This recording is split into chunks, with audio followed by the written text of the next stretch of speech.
राजनीति में महत्वपूर्ण क्या होता है? तो आप कह सकते हैं विचारधारा तो सबसे महत्वपूर्ण होती है, लेकिन विचारधारा और संकल्प से भी बड़ा होता है व्यक्तित्व। क्योंकि व्यक्तित्व अगर कुछ तय कर दे तो जाहिर है कि विचारधारा उसी तरह से अपना मोड़ ले लेती है और संकल्प भी उसी व्यक्ति के आधार पर अपने आप तय होने लग जाते हैं। यह भूमिका इसीलिए क्योंकि अब आज 1 जनवरी की तारीख है। 1 जनवरी की तारीख इसलिए महत्वपूर्ण क्योंकि यह उस साल की शुरुआत है जिस साल में लोकसभा चुनाव की पटकथा जो अभी तक लिखी है उसे पूरी तरह से कार्यान्वित किया जाना है। चाहे वो बात इंडिया गठबंधन की हो रही हो, एनडीए के दलों की हो रही हो, और एनडीए में जहां तक सवाल है नेतृत्व का, स्क्रिप्ट का, वो तमाम चीजें अपने तरीके से तय हैं क्योंकि उन्हें तय करने वाले लोग निश्चित हैं। नेतृत्व बड़े साफ तरीके से फैसले ले रहा है और बहुत ज्यादा कंफ्यूजन इसीलिए नहीं हो रही है क्योंकि वहां पर नेतृत्व अपने आप में बहुत सबल है।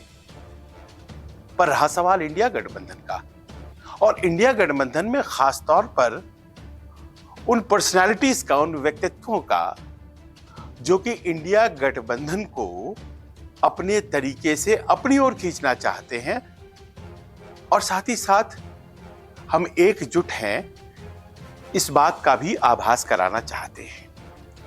और ये जो द्वंद्व है ये सीटों के बंटवारे पर अपनी छाया जो है वो डाल रही है। और इसीलिए जब आज 1 जनवरी है और सीटों की बात तय नहीं हो पाई है, इंडिया गठबंधन की जो दिल्ली में बैठक हुई थी उसमें बात यही हुई थी कि साहब ये जो सीटें हैं वो 10 जनवरी तक तय कर ली जाएंगी, प्राइमरी बातें तो खत्म हो ही जाएंगी, बस सब कुछ हो जाएगा। लेकिन अभी तक किसी राज्य में कोई तस्वीर साफ बाहर निकल पाई हो ऐसा नहीं है।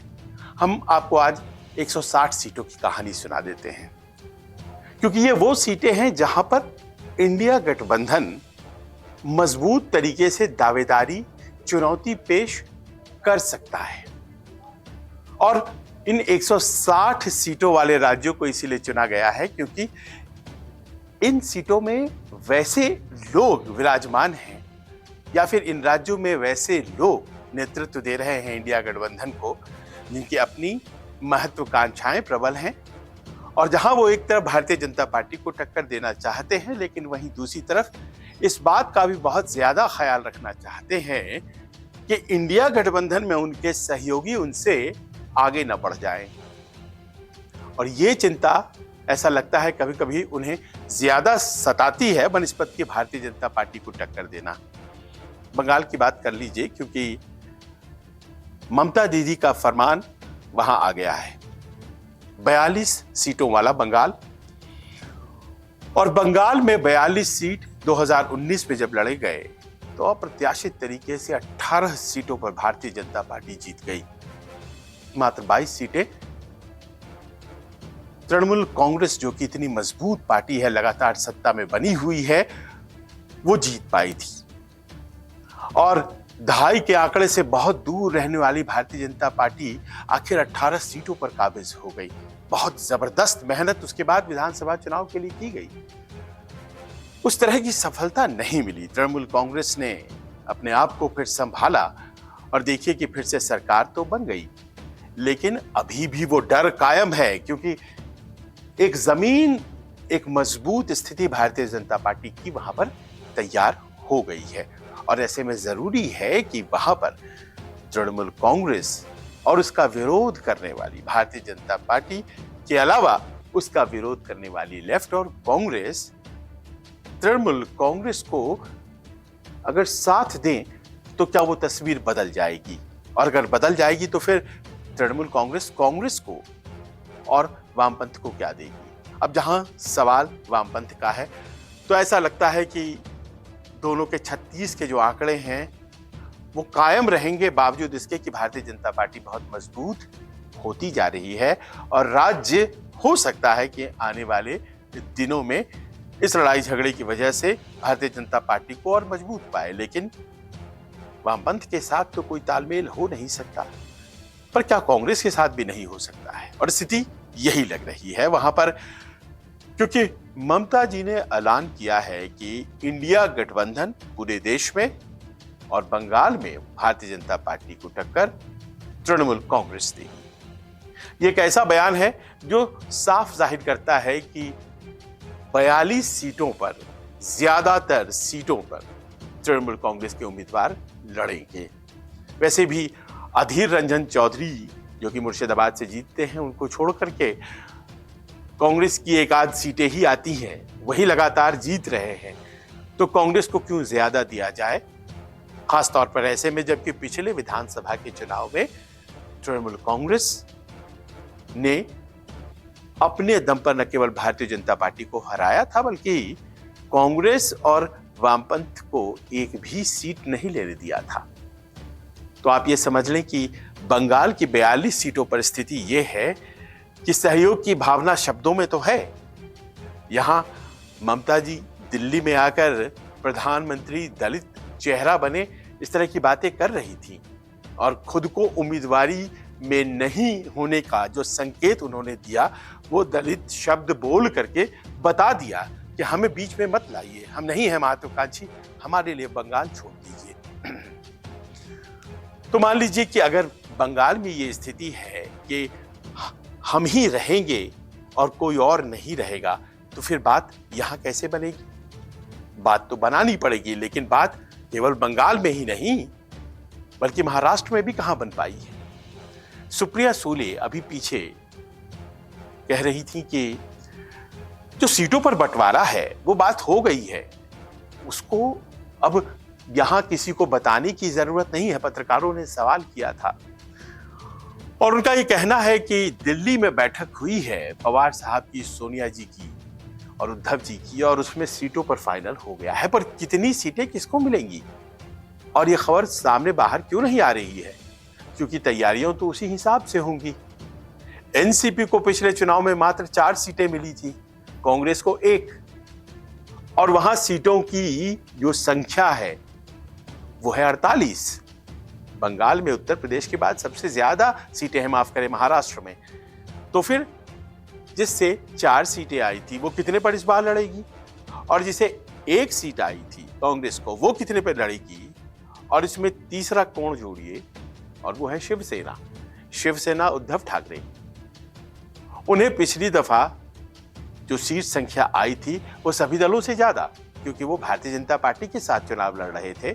25 सीटें भारतीय जनता पार्टी ने कंटेस्ट की थी, 18 उद्धव ठाकरे की पार्टी ने, शिवसेना उस वक्त 1 थी, और 25 में से 23 सीटें भारतीय जनता पार्टी ने जीती थी और 18 में से 16 सीटें शिवसेना ने। हालांकि वो सांसद चले गए, वो मुख्यमंत्री शिंदे के ज्यादातर सांसद हो गए और आज की तारीख में वो भारतीय जनता पार्टी के करीब हैं, लेकिन अपना दावा लेकर के खड़े हैं शिवसेना उद्धव ठाकरे के लोग, और उनका ये कहना है कि वो महाराष्ट्र में 23 सीटों पर चुनाव लड़ेंगे और बाकी की सीटें वो अपने सहयोगियों के लिए छोड़ेंगे। सहयोगी में कौन कौन आए? सहयोगी में कांग्रेस, जिसकी अपनी महत्वाकांक्षाएं हैं, सहयोगी में एनसीपी, जो कि अपने आप को समझती है कि वो सबसे बड़ी पार्टी, मजबूत पार्टी है भारतीय जनता पार्टी के बाद, और अब ऐसे में जबकि और भी कई छोटे दल हैं, जैसे माफ करें शेतकारी संगठन और इस तरह के दल, तो वहां सीटों का बंटवारा तो बड़ा मुश्किल में है। वहां अगर नहीं हो पाया है तो ये कैसे होगा कि 48 सीटों पर जब तक बात बनेगी नहीं तो लोकसभा की तैयारियां शुरू हो जाएं, और बंगाल की 42 और यहाँ की 48 जोड़ लीजिए तो 100 सीटों का मसला फंस जाता है। अब देखना यह है कि ये बंटवारा जो है, आज 1 जनवरी है, क्या 10 जनवरी तक हो पाता है? क्योंकि कांग्रेस, जाहिर है एनसीपी भी शिवसेना के इस 23 वाले दावे पर तो तैयार नहीं है। भारतीय जनता पार्टी उधर दूसरी तरफ दावा कर रही है कि वो 25 से आगे बढ़कर 26 सीटों पर चुनाव लड़ेगी, और वो दावा इसीलिए क्योंकि अपनी 25 सीटों के अलावा उसकी नजर पालघर पर भी है, और शायद वो सफल हो जाए क्योंकि इसकी स्थिति अपने सहयोगियों से बहुत ज्यादा है उनके सहयोगी अजीत पवार और शिंदे तो अपनी पार्टियों की वैधता की लड़ाई ही अभी अलग अलग चरणों में लड़ रहे हैं, लेकिन रहा सवाल बीजेपी का, तो वो कॉन्फिडेंट है। पर क्या उसी तरह का आत्मविश्वास इंडिया गठबंधन में आप देख पा रहे हैं? तो पाते हैं कि यहाँ अभी कुछ दूरी और तय करनी है, सहयोग की दूरी, और वो अभी तक नहीं हो पाई है। बिहार चलिए, बिहार में 40 सीटें हैं और 40 सीटों में यह भी तय है कि टक्कर जबरदस्त देंगे इंडिया वाले, अगर हालात कुछ उसी तरह से सामान्य रह जाते हैं जैसे कि अभी हैं। मैं उसकी बात नहीं करना चाहूंगा फिलहाल कि नीतीश कहां जाएंगे और कहां नहीं जाएंगे, ये मानते हुए कि नीतीश इंडिया गठबंधन के साथ है। आप इस बात को समझिए कि आखिर सीटों का बंटवारा वहां कैसे हो पाएगा, क्योंकि पिछली दफा तो आरजेडी को एक भी सीट नहीं आ पाई थी। 40 सीटों में से 39 सीटें एनडीए ने जीत ली थी। नीतीश बाबू उस वक्त बीजेपी के साथ थे और एक सीट किशनगंज वाली कांग्रेस को चली गई थी। अब इस बार जो है वो दावेदारी कैसे होगी? क्या बराबर बराबर आपस में बंटवारा किया जाएगा आरजेडी और जेडीयू के द्वारा? और उसके बाद कांग्रेस का जो दावा है 9 सीटों का, वो क्या उसे 9 सीट दिया जाएगा? कांग्रेस कहती है हम पिछली दफा 2019 में 9 सीटों पर लड़े थे, एक जीत पाए थे, वो किशनगंज की सीट। पर इस बार तो जेडीयू भी शामिल है इस गठबंधन में। पिछले दफा तो आरजेडी और कांग्रेस और कुछ छोटे दल चुनाव लड़ रहे थे, वामपंथी दल वहां के। इस बार 9 सीटों का दावा कैसे पूरा किया जा सकता है कांग्रेस का? अब देखिए मसला यहीं फंस जाता है, क्योंकि 16 सांसद जनता दल यूनाइटेड के जीते थे। वो तमाम सांसद अपनी दावेदारी पेश करेंगे और चाहेंगे कि उन्हें उनकी सीट पर तो दोबारा से मौका मिले। ये वही सांसद हैं जिन्होंने आरजेडी और कांग्रेस के उम्मीदवारों को हरा करके अपनी सीट पक्की की थी। तो ये प्रश्न पूछने में और इसका उत्तर पाने में लोगों को वहां बड़ी दुविधा हो रही है कि आरजेडी के पास कितनी सीटें जाएंगी, जनता दल यूनाइटेड के पास कितनी सीटें जाएंगी, कांग्रेस को इन बदली हुई परिस्थितियों में उसकी ताकत के मुताबिक कितनी सीटें मिलेंगी। कि उन्होंने सीटें ले ली थी 9, वोट परसेंट आया था 8% वोट, तो इस बार उन्हें कितनी सीटें दी जाए? अब ये जो यक्ष प्रश्न है, ये महाराष्ट्र, बंगाल की तरह बिहार में भी किसी को उत्तर देने में आसानी महसूस नहीं हो रही है। तो हमने अगर महाराष्ट्र की बात की 48 सीटें, बंगाल की बात की 42 सीटें, 100 सीटें, उसमें जोड़ दीजिए 40 सीट बिहार की, 140 सीटें हो जाती हैं। और ये तमाम ऐसी सीटें हैं जिस पर जाहिर है कि इंडिया गठबंधन के दल आज मजबूत स्थिति में हैं, टक्कर देने की स्थिति में हैं। 2 जगहों पर जहां हमने बात किया वहां तो सत्ता में ही है, लेकिन सत्ता में तो और भी जगहों पर हैं जहां पर यह मामला पेच फंसा हुआ है। चलिए पंजाब में गठबंधन में शामिल एक अहम जो किरदार हैं आम आदमी पार्टी और अरविंद केजरीवाल, उनके निकटतम सहयोगी भगवंत मान, उन्होंने आज तंज कसा। और तंज में उन्होंने क्या कहा? उन्होंने कहा कि दिल्ली और पंजाब में एक कहानी सुनाई जाती है, और वो कहानी ये है कि एक बड़ी छोटी कहानी है, कहते हैं वो कि ये कहानी ये है कि दरअसल कभी किसी जमाने में पंजाब और दिल्ली में कांग्रेस हुआ करती थी।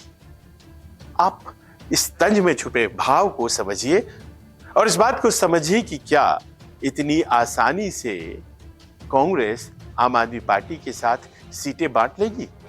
चाहे बात दिल्ली की हो जहां 7 सीटें हैं, या पंजाब की जहां 13 सीटें हैं। उसी पंजाब की बात जहां पर अभी कांग्रेस के पास 8 सीटें हैं। क्या पंजाब में उन 8 सीटों पर अपने उम्मीदवार रिपीट करने की इजाजत, समझौता आम आदमी पार्टी के साथ हो पाएगा कांग्रेस के लिए?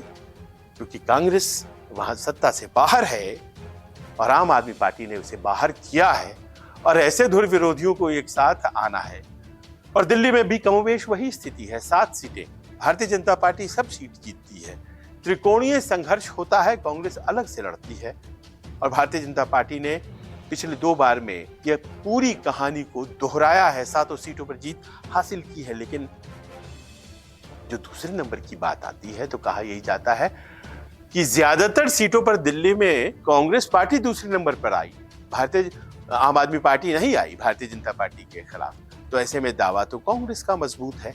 अब दोनों अगर एक हो जाते हैं ताकि 1 to 1 टक्कर दिया जा सके दिल्ली में, तो फिर 7 में से 5 किसको जाएगा, 2 किसे जाएगा, या फिर 4 किसे जाएगा और 3 किसे जाएगा। ये आंकड़ा अपने आप में एक असमंजस की स्थिति पैदा करता है, और ये तमाम जो असमंजस की स्थिति है इन 13 और 7 सीटों पर जोड़े आप, तो ये असमंजस का मामला 160 पहुंच जाता है। 160, 543 सीटों में 160 सीटें, जहां पर मजबूत स्थिति में है इंडिया गठबंधन। और आज 1 जनवरी को हम ये बात कर रहे हैं कि अभी तक गठबंधन में कैसे 1-on-1 फाइट होगी, इसका खाका खींचा नहीं जा सका है। खींचा जा सकता है, मामला 1-2 दिनों में निपटाया जा सकता है, लेकिन अभी तक निपटा नहीं है। ये तय है, ये बात भी अपने आप में बहुत तय मानी जाती है कि अगर इन जगहों पर सभी एक साथ हो जाते हैं जो इंडिया गठबंधन के सहयोगी हैं, चाहे वो बंगाल में अगर कांग्रेस और वामपंथ और ममता बनर्जी एक साथ होते हैं, या बिहार में अगर आरजेडी, जेडीयू, कांग्रेस और तमाम वामपंथी दल एक साथ होते हैं, या फिर पंजाब में कांग्रेस और आम आदमी पार्टी, और दिल्ली में कांग्रेस और आम आदमी पार्टी, या फिर महाराष्ट्र में जिस तरह का अभी हिसाब किताब है, उद्धव ठाकरे, पवार और कांग्रेस की ताकत मिल जाती है, तो भारतीय जनता पार्टी को कड़ी टक्कर तो मिलेगी। यहाँ की ज्यादातर सीटों पर कड़ी टक्कर हो जाएगी। लेकिन फिलहाल ये जो आपस में पर्सनालिटीज का क्लैश है, जो व्यक्तित्वों का द्वंद्व है, इससे सीटों की राह जो है वो रुक सी गई है। आने वाले दिनों में और भी राज्य हैं जिन पर बात करेंगे, लेकिन यहाँ जाते जाते आपको ये बता दें कि अखिलेश यादव यानी कि उत्तर प्रदेश, उसकी बात तो अलग से करनी पड़ेगी। उत्तर प्रदेश में कहानी ये कही जा रही है अखिलेश यादव के द्वारा कि वो पीडीए वर्ष घोषित कर रहे हैं। उनका अपना राग है पीडीए अलायंस। पीडीए मतलब पिछड़ा दलित अल्पसंख्यक। उन्होंने अपना नया नारा रखा है और वो किसी भी सीट पर अपना दावा छोड़ने के लिए तैयार है। क्या, कौन से सीट पर छोड़ेंगे, किसको किसको वो अकोमोडेट करेंगे और कितनी सीटें वो छोड़ेंगे दूसरों के लिए, अभी तक इस पर रहस्य से पर्दा नहीं उठ पाया है। और ऐसे में जब इतने क्रूशियल स्टेट 80 सीटों वाले उत्तर प्रदेश, ये 160 सीटों वाले 4 राज्य, अगर इन पे ही बात नहीं बन रही है तो बात इंडिया गठबंधन के लिए आगे कैसे बढ़ेगी? आगे कैसे बढ़ेगी हम आपको बताते रहेंगे। फिलहाल हमें दीजिए इजाजत। नमस्कार। नमस्कार, मैं हूं मानक गुप्ता। अगर आपको हमारा ये वीडियो पसंद आया हो तो इसे लाइक और शेयर जरूर करें, और हां, हमें सब्सक्राइब और फॉलो करना ना भूलें ताकि आप देश और दुनिया की कोई खबर मिस ना करें। तो जुड़े रहिए हमारे साथ और देखते रहिए न्यूज़ 24।